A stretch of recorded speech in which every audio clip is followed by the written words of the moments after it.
Қала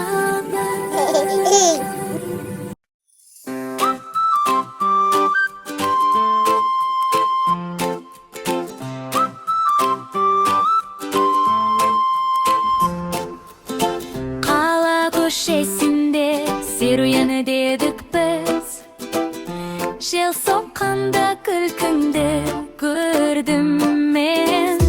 Қолыңды ұстап бірге жүрдік біз, дос болайық әрқашан.